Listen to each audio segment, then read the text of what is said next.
Hello students, good morning everyone. Welcome to Gayatri Pandey's channel. Today in this class we will do remaining exercises of the chapter Helen Keller of Unit 5 of this Marigold book. So students, in my previous video we have read chapter. I explained you the chapter in Hindi. You have written new words and question answers are also done. Today remaining exercise, जो exercise इस chapter की बची हुई है वो हम आज इस वीडियो में करेंगे. So first question is the which exercise which we are doing is under the heading Let's Talk. So I am writing the heading Let's Talk. Let's talk means चलो बात करते हैं. And this is given on page number 84. So your first question is using sign language make these letters with your hand. Sign language का यानी सांकेतिक भाषा का प्रयोग करके आपको जो शब्द बताया है उसे बनाना है अपने हाथों से. So the word is check, CHEK. तो आप इसे कैसे लिखेंगे स्टूडेंट? साइन लैंग्वेज एक अलग तरह की सांकेतिक भाषा है उनके लिए जो सुन नहीं सकते और बोल नहीं सकते. तो C कैसे लिखेंगे? C ऐसे बनाएंगे हाथ की सहायता से C, देन H ऐसे बनाएंगे, and then next is E, you can see on the board, and then K. So see the picture. In this way, with the help of your hand, you can make this word CHEK. Now check. Next is spell these words through hand signs. हाथों के संकेतों की सहायता से इन शब्दों की spelling बताइए. So first is Helen. अब हेलन लिखने के लिए आप किन किन संकेतों का प्रयोग करेंगे? स्पेलिंग है HELEN.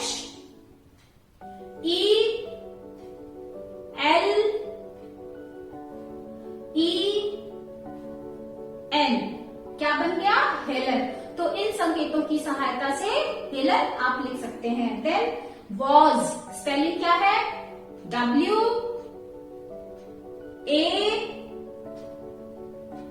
WAS. तो इन संकेतों का प्रयोग करके वॉज वो लोग भी लिख सकते हैं या अपनी बात दूसरों को समझा सकते हैं. Now question number 3 is how do people who can not see read. वो लोग जो देख नहीं सकते वो कैसे पढ़ते हैं? ये क्वेश्चन है. तो चलिए इसका उत्तर लिखते हैं. This is answer 3. How do the people who cannot see read?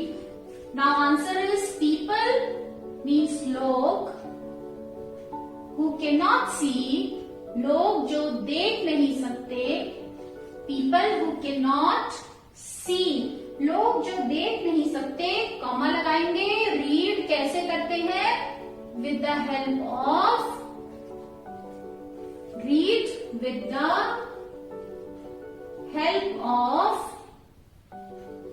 Special signs. विशेष संकेतों की सहायता से. विशेष special script made for them. Special script एक लिपि है उनके लिए स्पेशली बनाई गई है जिसकी सहायता से वो क्या कर सकते हैं? वो लोग जो देख नहीं सकते वो पढ़ सकते हैं. So people who cannot see read with the help of special script made for them. एक स्पेशल स्क्रिप्ट बनाई गई है. स्क्रिप्ट यानी लिपि तैयार की गई है ऐसे लोगों के लिए जो देख नहीं सकते जिससे वो भी पढ़ सके.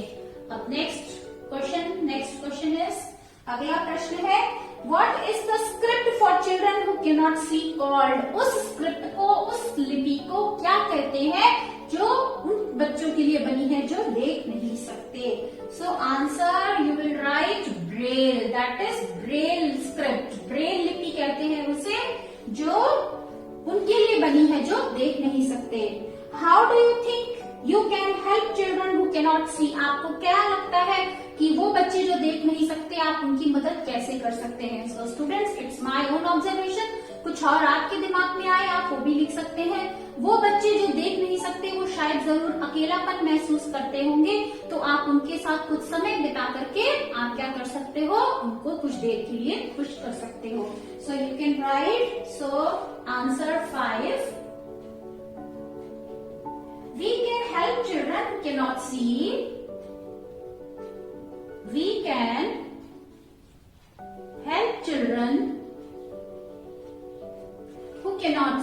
जो देख नहीं सकते, we can help children who cannot see. कैसे? by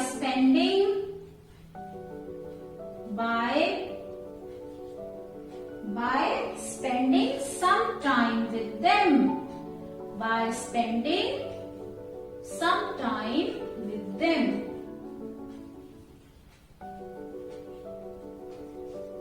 So next is 6th number. Look at the signs for the letters of the alphabet. So children, ये वो सारे साइंस हैं जो उन स्पेशल बच्चों के लिए बने हैं जो देख नहीं सकते और सुन नहीं सकते। यहाँ पर आप देखोगे कि ए से लेकर के सारे लेटर्स हैं, जेड तक लेटर्स हैं। इनको लिखने के लिए, इनको दिखाने के लिए एक अलग तरह के साइन है, और जो देख नहीं सकता वो ब्रेल से पढ़ेगा, जो सुन नहीं सकता वो इन साइंस को देख करके पढ़ सकता है। सो A to L and then M to X and then Y Z. So next students, next is let's write section. Let's talk we have done. Now let's write section.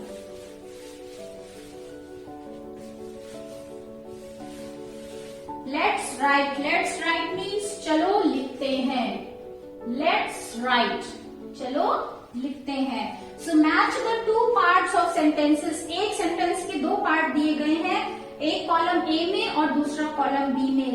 Add but to join the two parts and write complete sentence. Here students, you have to join these two sentences with the help of conjunction but. But का use करके आपको इन दो sentences को join करके एक sentence बनाना है। And the space is given below these columns, so you have to write दो sentences there. So first one is I am writing the sentence given on page number 87. So first sentence will be Helen lived after her illness. Now, but she could not hear or see. So write down in the space provided to you. Write down children. Helen lived after her illness. Helen lived after her illness means Helen अपनी बीमारी के बाद बच गई। After her illness, अपनी गंभीर बीमारी के बाद वो बच तो गई, लेकिन वो देख और सुन नहीं सकती थी। Helen lived after her illness, but she could not hear or see. But she could not hear or see. वो देख और सुन नहीं सकती थी। Next, she could not see or hear. वो देख और सुन नहीं सकती थी। कैसे मैच करोगे? She was very intelligent. वो फिर भी बहुत बुद्धिमान थी। So you will use but here in between these two sentences. She could not see or hear. Write down first sentence from column A. She could not see or hear, but लेकिन वो कैसी थी? She was very intelligent, but she was very intelligent. लेकिन वो बहुत बुद्धिमान थी, होशियार थी। इंटेलिजेंट, होशियार थी। Next third is people thought that she could not learn anything. लोगों ने सोचा, लोगों को लगा कि वो कुछ नहीं सीख सकेगी। But her mother thought she could learn, लेकिन उसकी माँ को लगा कि नहीं, वो सीख सकती है। So number 3 is people thought that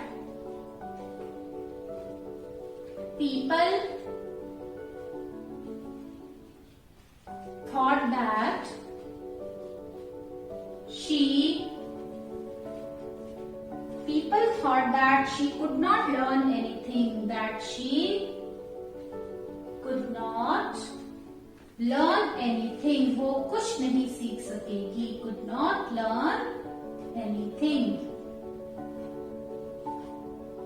But लेकिन her mother thought, उसकी माँ को किसने क्या सोचा? Her mother थॉट, माँ ने सोचा, क्या सोचा? शी कुड लर्न, वो सीख सकती है, वो सीख सकेगी। She could learn. Now next, fourth is Helen copied the words. Helen ने उन शब्दों को कॉपी किया, नकल किया। So Helen copied the words. Helen copied the words, but she did not understand what she was doing. But she did not understand. But she did not understand what she was doing. What she was doing. उसने शब्दों को copy तो कर लिया, उनकी नकल तो कर ली, लेकिन उसे ये समझ में नहीं आया कि वो क्या कर रही है। Miss Sullivan was strict. Miss Sullivan क्या थी? स्ट्रिक्ट थी, सख्त थी। Miss Sullivan was strict. Miss Sullivan was strict, but she was kind to Helen. लेकिन वो हेलन के लिए एक तरफ दयालु थी, but she was kind to Helen. Miss Sullivan सख्त थी, लेकिन वो हेलन के लिए दयालु थी। So students, all these are the sentences. इसमें से कॉलम ए और बी को हमने ज्वाइन किया है कंजंक्शन बट की सहायता से। So you will write down all these in the space. जो नीचे जगह दी है उसमें आप ये सारे शब्द लिख सकते हैं। Now next exercise is read the following sentences children. So this is always. Always का मतलब क्या है? ऑलवेज, ऑलवेज मतलब हमेशा, always. And then next is often. Often मतलब अक्सर, अक्सर। And then sometimes.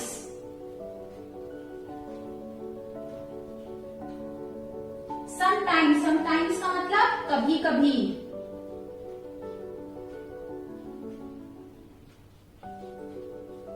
और फिर आपका है नेवर। नेवर मतलब कभी नहीं।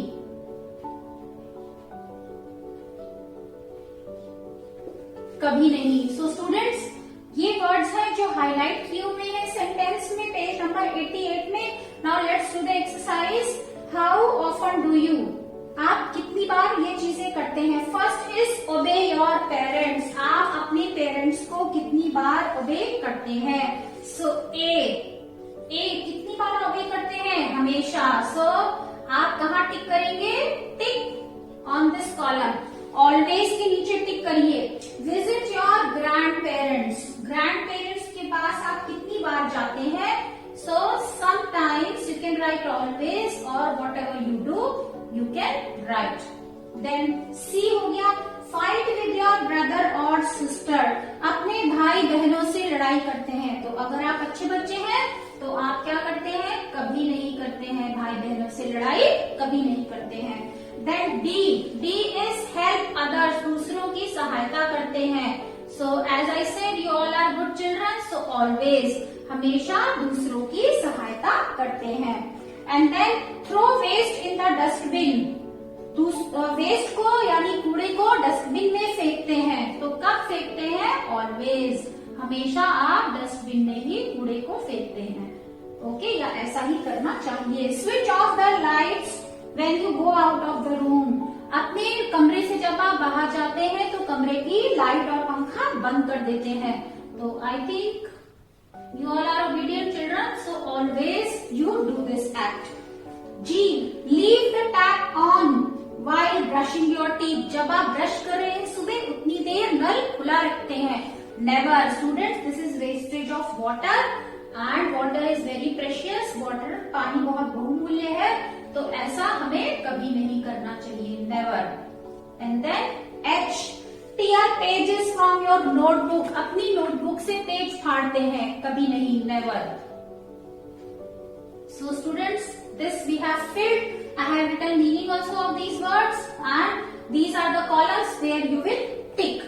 So now students, we have completed this chapter, Helen Keller. How do you like this video? Please write in comment section and share this video with your friends, students.